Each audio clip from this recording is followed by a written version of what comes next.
Magandang araw ho sa lahat. Ngayon ho ay atin nung i-update ulit ang ating mga lagain dito ho sa ating mini backyard. Kaya tara, samahan nyo.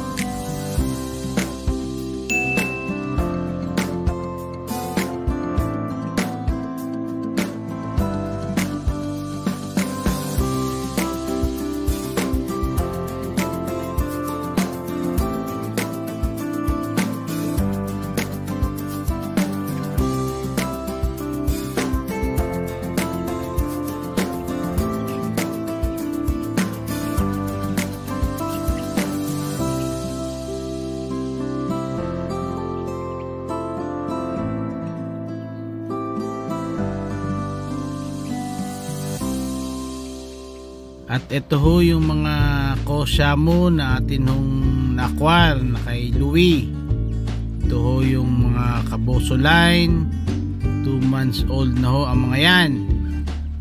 Dito po natin nilagay sa brooder at pinull out ho natin yung dalawang dongtaw.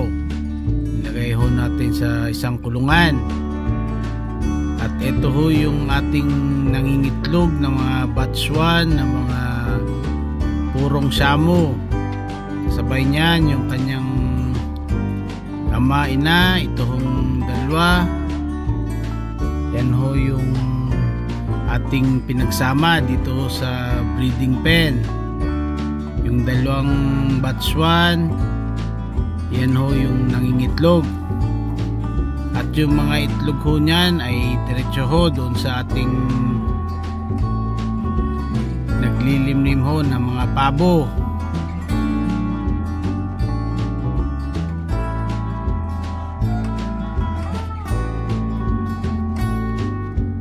At ito ho yung galing ho kay Louie na binigay ho sa atin, yung materyales, yung bear ho, yung tigres, at ito ho.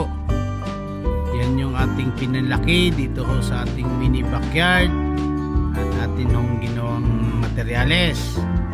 At nagbunga ho ng mga batch 1 at batch 2, mga purong shamu. Yung una hong offspring yan ay meron hong binigay na 2 female at 3 male. Kasaway ang palad ho, isa lamang ho ang nakasurvive. Ito ho yung kanilang male na anak ng ating mga materyales. 10 months old na ho yan. At atin hong nilagay dito sa square fence. Kulang pa ho tayo ng mga kulungan. At magpapagawa ho tayo or bibili na lamang ho para sa ating mga female na mga purong shamu. At eto ho yung galing ho kay Louie na atin hong na-acquire, 6 months old ho na tsunami line. Ito ho ay nakuha ho natin kay Louie at gagawin ho nating brooder. Ito ho ay mayroong diferensya sa left ho na mata. Tinamaan ho at di ho nabantayan ni Louie at nagsara. Yan ho ang ating isang gagawing future breeder. Paunti-unti ho nating improve ito ating mini backyard para lamang ho cater ho ito ating mga alagain. At ito ho yung ating dongtaw na pinulaw to sa brooder. Pansamantala lamang ho sila dito, kasama ho yung ating 2 pabo na sisiw. At ito ho yung ating mga Muscovy ducks ay atin hong i-dispose at meron hong gustong bumili. Sa susunod ho ng video ay atin na hong naitinda ang mga yan. Temporary lamang ho ang mga lalagyan nila at atin hong i-improve itong ating mini backyard para lamang ho sa ating mga lagain. At atin hong i-dispose ang ating mga Muscovy ducks at atin hong antayin yung mga bagong sibol, kasi nga ho meron ho tayong mga nakolektang mga itlog ng mga Muscovy ducks na atin hong nilagay sa naglilimlim ho na mga pabo. At dito ho natin nilagay yung isa hong nating dungtaw na malaki na ho kaysa doon sa ating dalawang pinakita.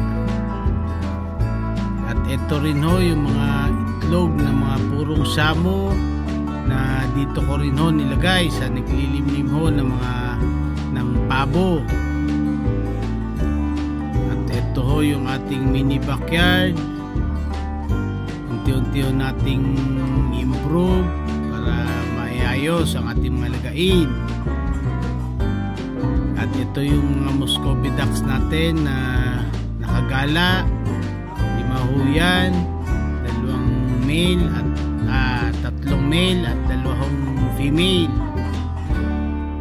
Yan ho ang kanilang painuman at yan rin ho sila naliligo.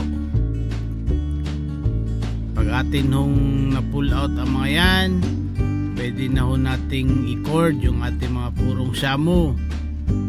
Sa ngayon ho ay pag nilabas ho natin ang manok ay nag-aaway ho.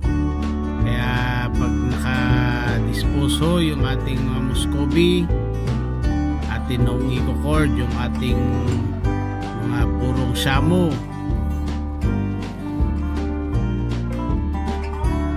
At tama pala yung palang mga Muscovy ducks na itlog at yun hong ibang mga itlog rin ho na mga purong Shamu ay atin hong nilipat sa isang bahay.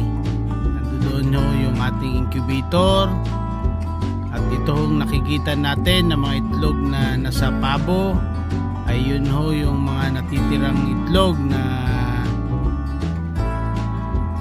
nilalabas ng ating purong Shamu. Yun hong ating sa Muscovy ducks ay meron ho tayong 8 itlog kung hindi ako nagkakamali, at yun ho yung mga bagong sibol na atin nung ipapalit sa atin nung madidispose ng mga Muscovy ducks.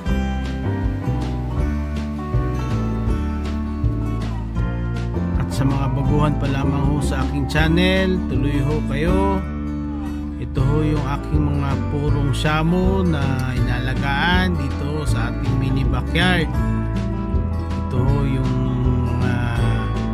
galing kay Louie na mga EB line na atin hong unti-unting pinaparami. At ito rin ho yung ating dungtaw na napakabilis ho lumaki na galing ho sa Santo Tomas. Yan din ho yung ating gagawing materyales at ipopokus ho natin dito sa ating mini backyard. Kagaya ng purong Shamu, ang dungtaw rin ho yung ating isang pinaplano paramihin.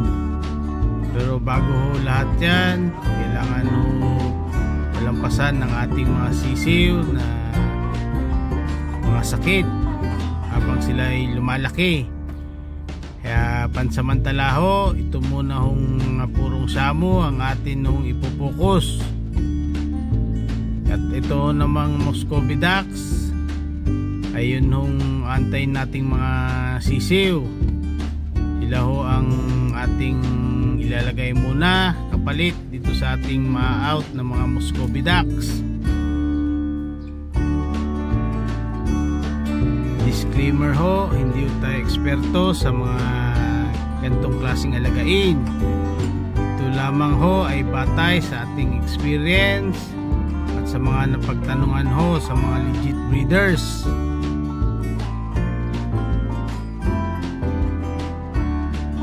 At ito lang muna ulit ang ating mga updates para dito ho sa ating mga alagain dito sa ating mini backyard.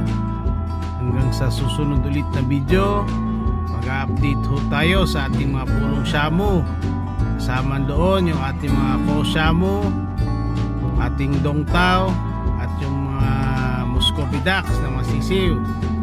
At maraming salamat to.